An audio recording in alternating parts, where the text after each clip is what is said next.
Redstone comparators. Probably one of the more difficult redstone components to understand. It has a number of different uses, but every use has different rules that it must follow. A lot of its uses involve math, which I know isn't everyone's favorite thing. But understanding this math can really help out map makers and can be used for some rather complicated machines. So, ready to learn everything there is to know about comparators? Then let's get started. What's up, Agents? Zero here, and welcome to Redstone 101.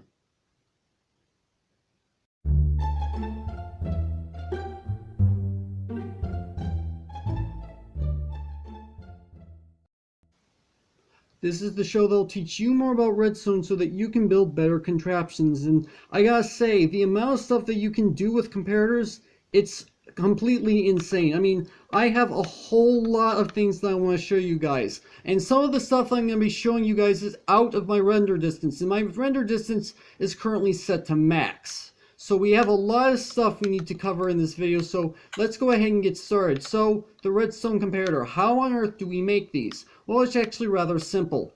3 smooth stone, 3 redstone torches, and 1 nether quartz, and that gives us a single redstone comparator.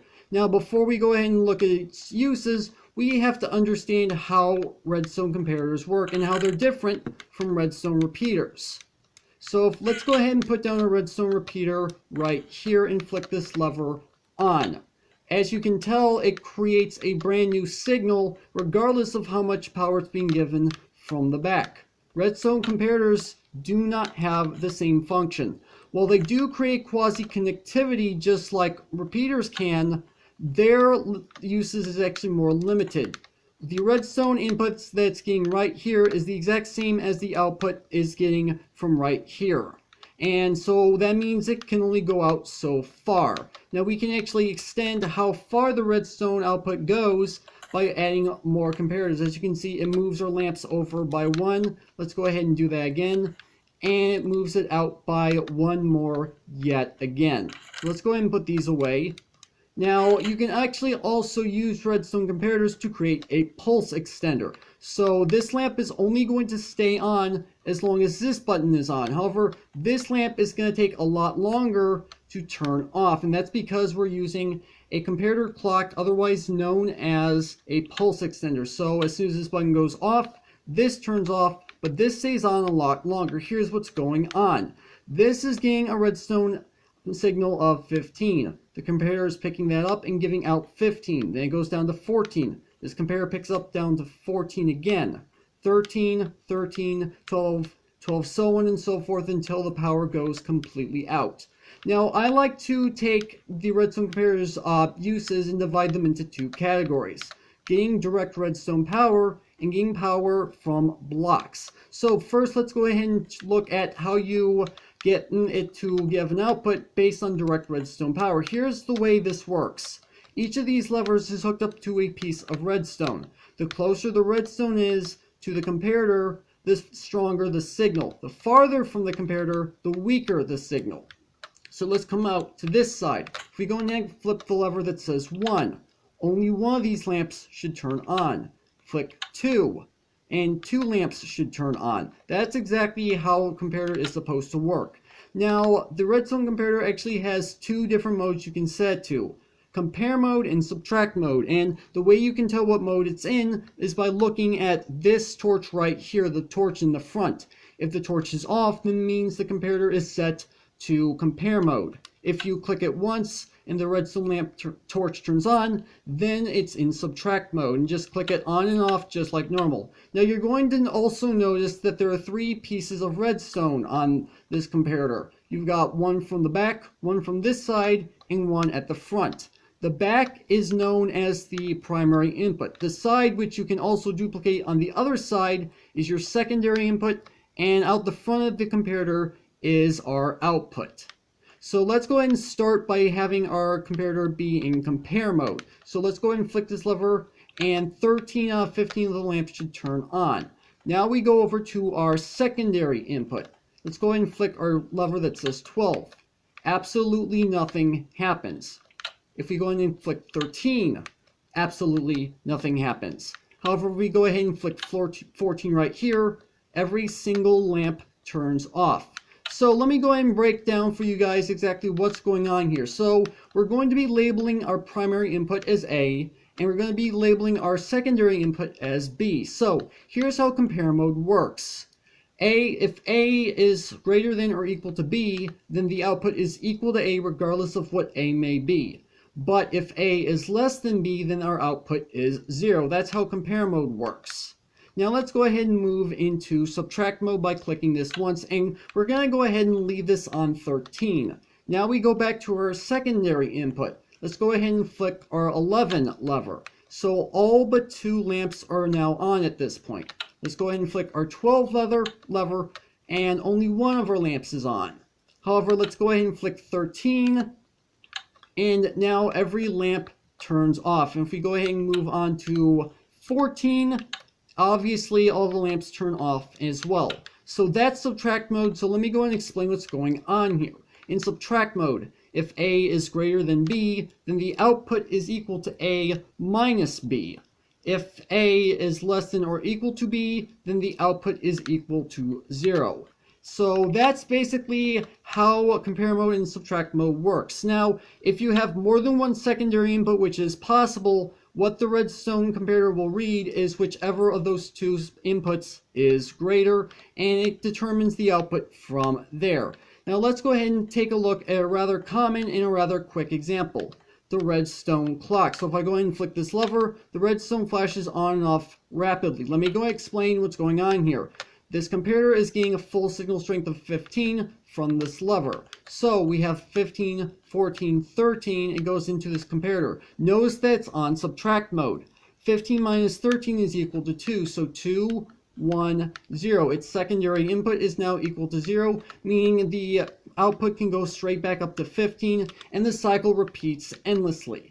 Now let's go ahead and move on to the next category, which is blocks, which I like to separate into 2 more categories. Item frames, which are a category by themselves, and inventory blocks. So take a look at this. We have ourselves an item frame, and there's a redstone comparator directly behind this item frame. And as you can tell, nothing is going on right now. So let's go ahead and go into this chest, and we're going to pull out a redstone torch. So if we go ahead and place down a redstone torch in here, we actually get ourselves a redstone output. This time it's actually giving us a redstone output of 1. If we go ahead and rotate by 1, the redstone signal goes up to 2. If we rotate again, it goes up to 3, and so on and so forth. So 4, 5, and then 6. No, I didn't want to place that there. 7, and 8. And that's the last signal that it can give. And we rotate again, it goes back down to 1. Now we're actually going to be taking a look at inventory blocks, and this is where the math gets a little bit difficult to understand, but I'm going to explain this math as best I can. So in order to determine how many items are required to give a specific redstone output, we need to understand this formula. So we're going to be labeling our inventory slots as I, we're going to be labeling our max inventory as M, our base number is going to be equal to N, and our redstone signal, which is what we want it to be, is going to equal S. So 64 times our inventory slots, or I, is equal to our max inventory, M.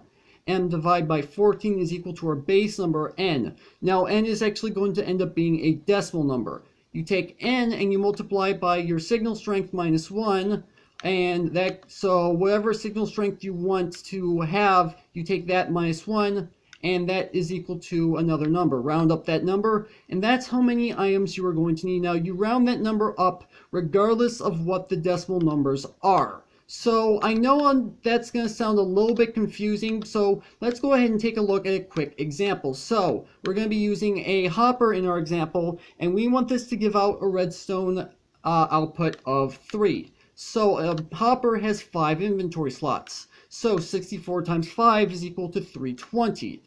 320 divided by 14 is equal to 22.8. 22.8 times 2, remember, we want a power of 3, so it's 3 minus 1 to give us 2, and that equals to 45.7. Round that up, and that gives us 46. So you need exactly 46 items in a hopper in order for the signal to go from 2 to 3. Now you have to keep in mind that you do not want to go above the amount that goes up to 4, because if you want 3, that's way too much, obviously. So let's go ahead and put that example into action. Inside this chest here, we have ourselves 46 torches. So let's go ahead and go into the hopper. We're going to place in all but one of our torches. Oh, sorry guys. So we have ourselves our 45 torches, and we only have ourselves a redstone output of 2. If we go ahead and put in our last torch, we get ourselves an output of 3. Now, whenever you're filling an inventory block, it's always important to keep this in mind. If you put in an item that stacks in sets of 64, like this stick, then every item is equal to 1. If you put in an item that stacks out to max of 16, like this bucket, it is equal to 4.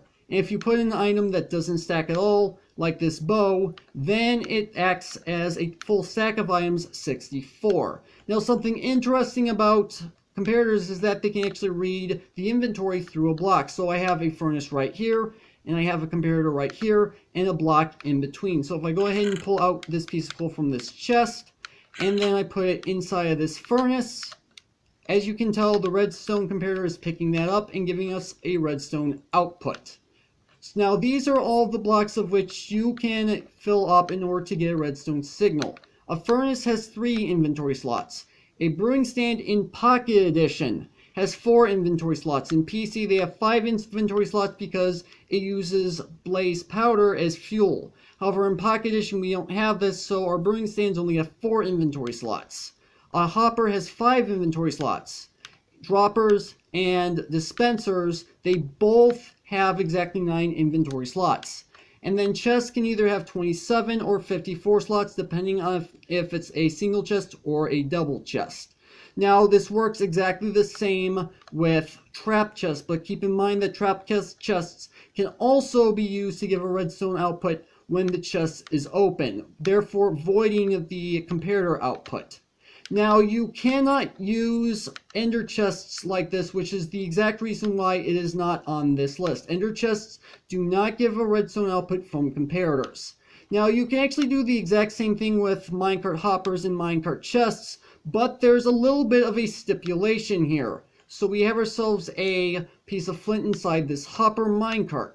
But as you can see, we are not actually getting a redstone signal. It has to be on a detector rail. So if I go ahead and move this minecart over, it is now on the detector rail, therefore it's giving a redstone output. Let's go ahead and move it back to the other side, and nothing happens. Now, we can also get a redstone output with cauldrons, and here's how they work. So inside here, I have myself a water bucket, and I have myself 3 water bottles. If we go ahead and put water inside this cauldron, a full cauldron actually gives us a redstone output of 1. If we go ahead and take out water, one water bottle down and gives us a signal of 2, it gives us a signal of 1, and then gives us a signal of 0. So that's exactly how that works. Let me go ahead and put all this stuff away. Now, there's actually one last item that we need to take into consideration, and that's cakes. Yes, cakes can in fact give off a redstone output depending on how much of the cake is eaten. So what I have set up here is a set of cakes. This one has no bites taken out of it. This one has 1 bite, and this one has 2. And I have it set up to piston so that as soon as this lever is flipped, this block will go up, which means the redstone comparator will be able to read the cake, and the same goes with the other 2 cakes. So if we go and flick this lever, we actually get ourselves a full redstone output. A full redstone output out of a cake that has not been eaten gives off a redstone output of 14. However, as it goes down, it loses 2 redstone power each time. So we have 1 bite taken out of this cake, and we have 2 redstone power gone. If we go ahead and take out 2 bites of this cake, then we have 4 lamps, of which are turned off. Now, there is going to be a world download in the description if you guys want to take a look at this, get a better look at all these machines. But just be aware, I am on the 1.0 beta, so I cannot guarantee it'll work in 0.16. But that's going to have to do it for this video. Hopefully you guys have enjoyed. If you did, make sure to hit that like button. Want more? Then make sure to hit that subscribe button for future content. Also, you can follow me on Twitter at AgentCPU0 to stay updated. This has been Zero Studios. Thank you guys for watching. And with that, I will see you guys later.